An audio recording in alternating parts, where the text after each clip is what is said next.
Voilà. Constance, voilà, je voudrais te poser la question suivante. Quel est l'intérêt d'une formation spécifique à l'hypnose dans les troubles de la sexualité, toi qui es spécialiste là-dedans? Alors, dans les troubles de la sexualité, et là il est important de parler des troubles de la sexualité qui ne sont pas physiologiques et qui ne sont pas post-traumatiques, pour rester toujours dans notre champ de compétences aux uns et aux autres. L'intérêt de former les praticiens et les thérapeutes à l'hypnose dans ces troubles-là, il est majeur parce que finalement, il y a une espèce de pudeur et peut-être d'appréhension de ces troubles, d'une part de la part des patients qui ne savent pas forcément à qui s'adresser, et d'autre part de la part des praticiens ou des thérapeutes qui ne savent pas forcément comment les aborder, de par leur spécificité et de par cet aspect un petit peu tabou qui existe encore.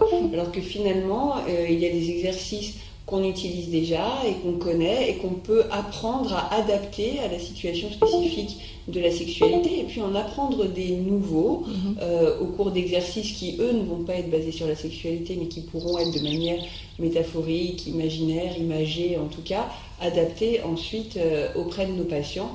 Et ces exercices, on va pouvoir s'en resservir dans plusieurs situations liées aux troubles de la sexualité et autres. C'est clair au moins.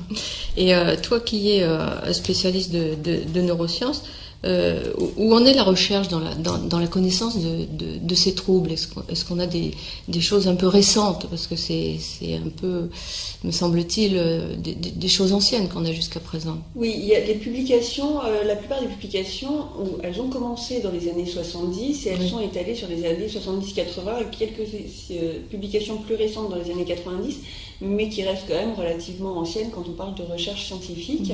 La difficulté principale étant d'avoir une méthodologie qui tienne la route, avec des statistiques qui pourraient être fiables et qui pourraient du coup donner des résultats exploitables dans notre pratique quotidienne, parce que finalement il n'y a rien de plus personnel que l'image qu'on a de notre propre sexualité, et avoir un protocole d'hypnose qui soit reproductible sur différents patients, on sait tous que c'est quasiment impossible, et c'est de toute façon la problématique qu'on a en règle générale dans la recherche sur l'hypnose, avec cette particularité propre à la sexualité. Donc la plupart des études sont finalement des études de cas où les scientifiques, les chercheurs, les médecins publient des cas avec lesquels ils ont proposé de l'hypnose et pour lesquels ça a fonctionné, avec des propositions de script aussi parfois, et puis certaines comparaisons, mais assez rarement sur un grand nombre de patients, où on a simplement pu constater que si on associe l'hypnose aux thérapies comportementales, cognitivo-comportementales ou à la psychothérapie, ou aux deux à la fois, on aura de meilleurs résultats que ces thérapies prises isolément. Donc l'hypnose apporte de toute façon un plus. D'accord.